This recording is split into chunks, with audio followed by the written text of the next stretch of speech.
നമുക്ക് ഇന്ന് ഒരു സിമ്പിൾ പെയിന്റിംഗ് ആയാലോ? എപ്പോഴത്തെയും പോലെ ഞാൻ പിൻട്രസ്റ്റിൽ നിന്ന് തന്നെ റെഫറൻസ് എടുത്തിട്ട് ഒരു സിമ്പിൾ പെയിന്റിംഗ് ആണ് ഇന്ന് ചെയ്ത് കൊടുക്കുന്നത്. ഞാൻ ഫസ്റ്റ് സെൻറ്ററിലായിട്ട് ഒരു റെക്റ്റാങ്കിൾ ഷേപ്പ് ഇങ്ങനെ വരച്ചു കൊടുത്തിട്ടുണ്ട്. ഒരു വിൻഡോയാണ് ഞാൻ അവിടെ വരച്ചു കൊടുത്തിട്ടുള്ളത്. അപ്പോൾ അതിൻ്റെ ചുറ്റുമായിട്ട് നമുക്ക് ഇതേപോലെ ഒരു ബ്ലാക്ക് കളർ കൊണ്ടൊന്ന് കവർ ചെയ്യാം. വിൻഡോയുടെ അകത്തായിട്ട് നമുക്ക് ഒരു ലൈറ്റിൻ്റെ എഫക്റ്റ് കിട്ടുന്ന രീതിയിൽ യെല്ലോ കളർ ഇതേപോലെ ഒന്ന് ചെയ്ത് കൊടുക്കാം. കുട്ടി കുട്ടി ഡീറ്റെയിലിങ്സ് ഒക്കെ ആഡ് ചെയ്തിട്ടുണ്ട്. അത് എല്ലാം ഞാൻ റെഫറൻസിൽ കണ്ട പോലെ തന്നെ ഒന്ന് ചെയ്തെടുക്കാനായിട്ട് ശ്രമിച്ചിട്ടുള്ളതാണ്.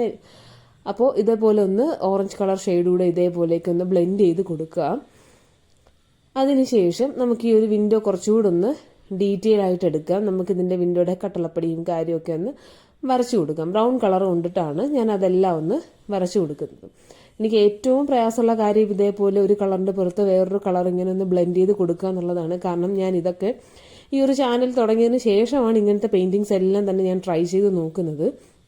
മുൻപ് ഇതൊക്കെ നല്ല പ്രയാസമാണ്, എന്നെ കൊണ്ട് പറ്റുമോ എന്നൊക്കെ കരുതി മാറ്റി വെച്ചിട്ടുള്ളതാണ്. യൂട്യൂബിൽ തന്നെ ഒരുപാട് പേരുടെ ട്യൂട്ടോറിയലും കാര്യമൊക്കെ കണ്ടതിന് ശേഷം എനിക്കൊന്ന് ട്രൈ ചെയ്ത് നോക്കാം എന്ന് കരുതി ചെയ്ത് തുടങ്ങിയതാണ്. അങ്ങനെയുള്ള വീഡിയോസാണ് കേട്ടോ ഞാൻ ഈ ചാനലിൽ അപ്ലോഡ് ചെയ്യുന്നത്. അപ്പോൾ നമ്മൾ കുറച്ച് പെയിൻറ്റിങ്സും കൂടെ നമ്മുടെ ചാനലിൽ ചെയ്തിട്ടിട്ടുണ്ട്. അപ്പോൾ ഇഷ്ടമാണെങ്കിൽ അതൊക്കെ ഒന്ന് കയറി കണ്ടു നോക്കുക. ഈ ജനലിൻ്റെ സൈഡിലായിട്ട് ഇതേപോലെ ചെടികൾ ഇങ്ങനെ വളർന്നു നിൽക്കുന്ന രീതിയിൽ കുറച്ച് ലീഫ് കൊടുത്തിട്ടുണ്ട്. അതിൽ കുറച്ച് ഫ്ലവേഴ്സും കൊടുത്തിട്ടുണ്ട്. അപ്പോൾ നിങ്ങൾക്ക് ഈ പെയിൻറ്റിങ് ഇത്രയേ ഉള്ളൂ, സിമ്പിളാണ്. നിങ്ങൾക്ക് ഇഷ്ടപ്പെട്ടാൽ ലൈക്കും സബ്സ്ക്രൈബും ഒന്നും മറക്കരുത്, ഒന്ന് സപ്പോർട്ട് ചെയ്യണം കേട്ടോ. ഇതാണ് നമ്മുടെ പെയിൻറ്റിങ്ങിൻ്റെ ഫൈനൽ ലുക്ക് എന്ന് പറയുന്നത്.